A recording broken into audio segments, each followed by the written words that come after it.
যখনই গণতন্ত্র চাপা থাকে, তাকে যখন বাঁধ আটকে দেওয়া হয়, তার কণ্ঠরুদ্ধ করা হয়, তখন অন্য উগ্রবাদী শক্তিগুলো মাথা তেরা দিয়ে উঠতে থাকে। এবং সেটাই এই দেশে ঘটেছে, যেখানে আজকে যেটুকু উত্থান হয়েছে জামাত ইসলামের, that is because of Awami League, তাদের যে দমন পীড়নমূলক যে শাসন এবং বিরোধী দলকে ফাংশন করতে না দেওয়া, তাদেরকে ইনভেশন করতে না দেওয়া, যার ফলে আজকে এটা হয়েছে। বাট আমি অত্যন্ত কনফিডেন্ট যে বাংলাদেশের জনগণ ইতিমধ্যে তাদেরকে রিজেক্ট করেছে, বিএনপি 2/3 মেজরিটি পেয়েই গেছে। জনগণ তাদেরকে আবারও সুষ্ঠু, সৎ এবং কল্যাণমূলক রাজনীতির মধ্যে দিয়ে সমস্ত অপপ্রবণতাগুলোকে রুখে দিতে সক্ষম হবে। আমরা সবসময় আমাদের যে কমিটমেন্ট, সেই কমিটমেন্টে আমরা সবসময় অটল থাকি। আমরা বলেছিলাম যে ফ্যাসিস্টদের বিরুদ্ধে যারা রাস্তায় যুগপৎ আন্দোলন করছেন, তাদেরকে সঙ্গে নিয়ে আমরা নির্বাচন করেছি এবং তাদেরকে সঙ্গে নিয়ে ইনশাআল্লাহ আমরা সরকার গঠন করব।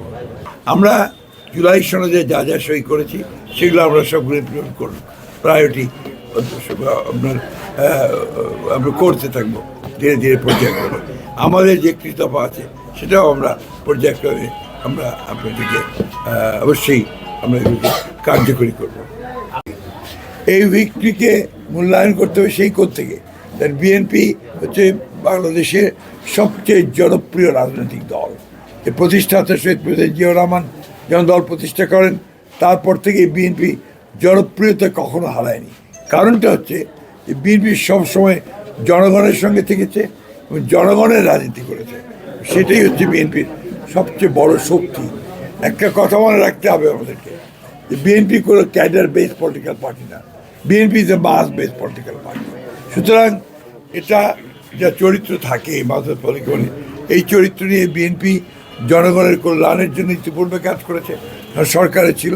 এবং বিএনপির যে ম্যানিফেস্টো, বিএনপির যে ভিশনগুলো, বিএনপির যে রাষ্ট্র সংস্কারের যে কথাগুলো, দাবি দেওয়াগুলো, পয়েন্টসগুলো, সেগুলো জনগণ অ্যাকসেপ্ট করেছে বলেই আজকে এই ল্যান্ডস্লাইড বিক্রি হয়েছে।